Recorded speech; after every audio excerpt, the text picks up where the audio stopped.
What's up, everybody? Today we're going to talk about workshops and move forward on should I do a paid workshop, a free workshop, a challenge, all these different things that are swirling in everyone's mind as they're building their business. And we kind of know we need to do events, and we see a lot of successful people doing these events, but we're worried about what kind of event should I do this? What are the steps involved? Is it going to sell, etc. And so we're going to walk through all of that today in this video. If you guys want my notes, we'll make them a little bit nicer for you by the time this video goes up. But you can go ahead and comment notes and we'll get these over to you, and it'll have the examples I'm going to walk you through and the different rationale and the different things. So you don't need to take notes while you're scrolling on Facebook. But I definitely want you to watch either way because I think this is going to be really, really helpful for you. Also, pretty soon we're going to be doing a 5-day challenge on actually launching your paid workshop in 2026. And we're going to walk you through each of the steps, one at a time. So it's really easy to break down. You actually get this thing launched. So if you want the details on that, just type challenge in the chat. And if you want both the notes and the challenge, then type notes and challenge, and we can get you all set up for that. And so I'm here in my living room because I was just like getting tired of being in my office. So now you guys get to see my Christmas tree that I just got from my mom's friend was cleaning out. It's like huge. It's awesome. We haven't decorated it yet. So I'm curious if I'm recording this on December 3rd. I think it's going to come up a week later. I'm curious if you guys have all of your Christmas stuff up, or if you're like me and it's like halfway there. Let me know in the comments. Let's go ahead and jump in. I want to start off with just some definitions on webinars, masterclasses, workshops, challenges, just to make sure we're on the same page, because there can be a lot of things out there. I recently saw an ad like webinars are dead, this is all that stuff is dead. And so let's talk about what each of these things are and how to know what's going to make the most sense for your business. So the first definition is going to be a free webinar. It's sometimes also called a masterclass. And this is a free event. It might be 60 minutes, it might be 90 minutes. And usually in this type of thing, you're walking through a big picture overview on what are the steps in order to get a positive result. So you end up telling them what to do, but not necessarily how to do it. And the intention is to get as many eyeballs on your core offer at the end as possible. Second type of event is what we'll call a low ticket paid workshop. And this is something that's anywhere between $1 and $100. So it's at a price point that for your target market would be like, yeah, no problem. I'll go ahead and do this. And this is actually a deep dive into a smaller topic. It's focused on implementation and your clients actually completing something in that workshop, which then opens up additional steps on the path. And that's what you'll invite them to work with you on. And so that's paid. And then there's also challenges. And a challenge is something where the facilitator is going to take a bigger topic and they're going to break it down into 3 days or 5 days or 7 days. I've seen some challenges longer, but usually those are not going to turn into clients as much because it's hard for someone to sustain anything more than 5 days or 7 days. You can do challenges that are free, which is what we've been doing for the past few months. And then you can also do challenges that are paid, which is one of my clients does. She does one of those a quarter.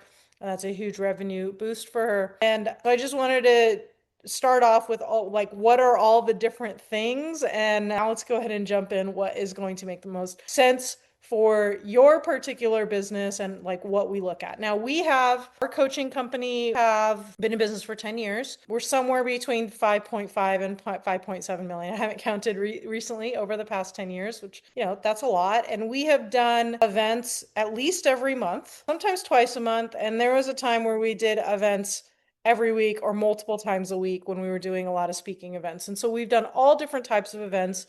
They have all worked for us in some way, shape, or form. And so there are pros and cons to all of them. And so let me go ahead and jump in. Okay, so when do you want to do a free event? You want to do a free event when you want to get the most eyeballs on something. You'll do free events if you are speaking for someone else's audience. We typically don't charge for someone else's audience because you're just trying to get trust and that initial exposure. You can do free when you're trying to eliminate barriers for your target market. And you'll really do free when you're trying to explain to people what to do, not how to do it. Usually in a free thing, and I'll talk about challenges, that'll be an exception in a minute. You're not really focusing on implementation. You're typically giving an overview on something so that people can understand like what's the path, and then you're going to invite them into your core offer. So that's when you want to do a free one. You want to do a paid one when you are trying to do a deep dive into one smaller topic. You want to actually generate income from it, whether they buy your core offer or not. When we are testing topics for our group coaching program, we're trying to turn non-buyers into buyers. So sometimes the leap from never buying anything from you to 1,000, 2,000, 3,000, like that's just might be too big of a leap. And so a small workshop allows a safe testing ground for your clients. And you're really getting into the how to when you do a workshop. So you're actually going to try to create wins. It's actually like they're going to complete the thing on the workshop. The other thing that a paid workshop does that a free webinar or masterclass, or if you want to call it a workshop, that's fine. I usually just differentiate that, is there's higher show rates on paid workshops. And this makes sense, right? So in the business coaching space, on something free, we'll probably get somewhere between 18 to 25% show rate.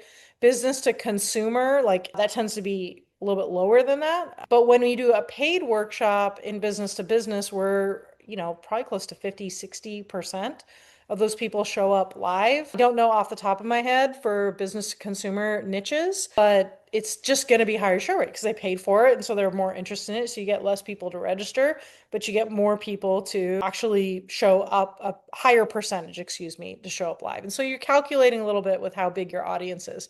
Now, there isn't a distinction. Some people will be like, well, when I start, I'm going to do free. And then when I get better, I'll do paid. That's actually not how we make the decision. First, I did 2 free webinars online. Then I did one paid in-person workshop, another paid in-person workshop. We had specific topics that we would teach for free, and then we had specific topics that were paid. So it really had to do more with what was the content of that particular event that would determine whether or not it was free. It was like, hi, it's nice to meet you, or paid, and we're like actually going to finish something. So a good way to understand this is when we first started, I did this like 5 keys to closing sales. That was free. It was valuable. They could get some results in advance, but it wasn't really complete. The paid version was a longer workshop, and it was how to write your sales conversation. So by the end of that, they had a first draft sales conversation that was complete.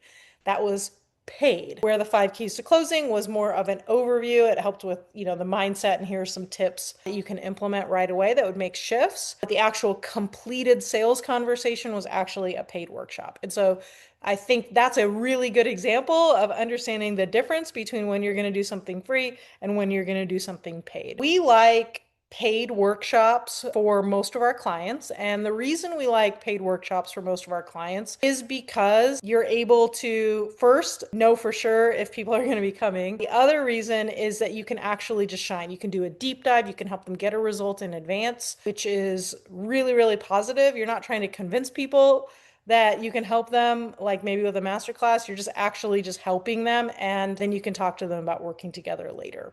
And so it works really, really well for attracting high performers. Now you're probably saying, well, Tasha, for the past 6 months, you've been doing free challenges, which is not a paid workshop. So what the heck is going on here? And I will tell you what the heck is going on here. The number one consideration on which event you should do is the one you are actually going to do. And so if there's so much resistance around charging for your workshop, I'd rather you do it free. We have implemented challenges. We hired a new coach about a year ago, and her thing is doing challenges, and we're good students. And so we're not quite ready to teach challenges. I think I'm pretty close to adding that to what we will teach our clients to do. So we're relatively new to this particular way of doing things. And I have found that it's helping me to take bigger topics, and because I basically have 5 workshops as opposed to 1 workshop. And because of that, like we have the ability to do that, the ability to write the content to do that. That didn't sound overwhelming. That actually sounded like a breath of fresh air to me, to be like, oh my gosh, I could take this 3-hour workshop, paid workshop that I did really, really successfully, and I could split it up into 5 days. And I actually think it's going to be better for the clients. And that's why we have like alternated. But in the span of the past 6 months, I think we've done 2, maybe 3 paid workshops in the middle of all of that, just to continue to show up when we didn't have space for a challenge, but we knew we could get one workshop up and running. So I just want to put that out there on the rationale. I know a lot of people in our community, as you're building towards $100,000 and you see a business like ours, you're like, why are you doing something that you are telling us to do something different? And the reason I am doing this is because most of the people in this community and in our coaching program are not yet at the point where if I said do a 5-day challenge, they'd be like, cool, I feel so much lighter in my body. And that sounds like exactly the right next step for me. And so we want you to do the events that you can do and you can do quickly and you can do consistently. And then we can, change them up as you get more practice and advance and know your target market better. So that's that whole question that I wanted to jump out and just have some real talk on. I'm going to give you 3 scenarios of different examples of paid workshops that would work in a few different niches. So the first is like a coach, a health coach. We have had clients proven run $17, like basically beat your sugar craving workshop. I don't remember the exact title of that workshop. It was a little while ago. That performed really, really well. And so what I like about this topic is it's really small, it's really focused, and what my client did in that particular scenario is she helps people to make a personalized plan in that workshop that would actually work for them. And so they were able to get a completed result, and it really built a lot of trust. It wasn't just an overview or an education. She actually was able to help them with a personalized plan. And so that's what makes that a paid workshop. So that's one example. A second example, let's say you're a done for you consultant and you like help people with software. So we have a client that does a high level done for you setup. You could run a workshop that's like $47 to $97, where you could say, I'm going to walk you through mapping out your appointment reminders so that, it increases your show rates. And we're going to just do this in 60 minutes or less, or 90 minutes or less. And that little mini workshop topic is going to draw in her target market. She's going to show them how to do it. She's going to be able to demonstrate her competence. And then if they're like, that was cool, but could you just do this all for me? Then she has, some really high quality warmed up leads. The third example is from the network marketing industry. A lot of our network marketing clients have 2 businesses. They do like products and coaching. The other thing that happens is they love their product and they love their the health and wellness industry, for example. And so they do a lot of learning. They kind of geek out on that stuff. And they have a lot of stuff, lots and lots of knowledge that actually they could monetize. And so an example of this would be maybe a 20-set workshop on how to build a 5-day gut reset using whole foods and supplements. And this would be great because it would help someone to make a customized plan for themselves. So it has that value from a paid perspective. You'd also work with a smaller amount of people who we already know are wanting to solve the problem and pay money to solve the problem. Then when you're able to show them here are some supplements that would be these are my recommended one, they're just more likely to buy on that particular thing. So whatever industry you're in, there's a way to take a small problem that your clients have, help them to solve it, charge them for it. And so it's a really balanced win-win that just continues to build trust and allows you to work with people on a more closely and not feel like you have to convince people. And so those are 3 different scenarios, 3 different ideas. No matter what your niche is, there's a way to implement this paid workshop strategy. And that's why we're going to have challenge in a couple of weeks or next week or whenever this video is going up, where we are going to walk you through how to choose a topic, the outline for the workshop, what to post, when to post it, how to invite people, and put it all together so you can launch a paid workshop in January of 2026. We have all the checklists. I know you're going to love it. So if you want details on that, just go ahead and write challenge in the notes. And if you want a copy of my notes here in my notebook, then just go ahead and say notes and we'll type these up.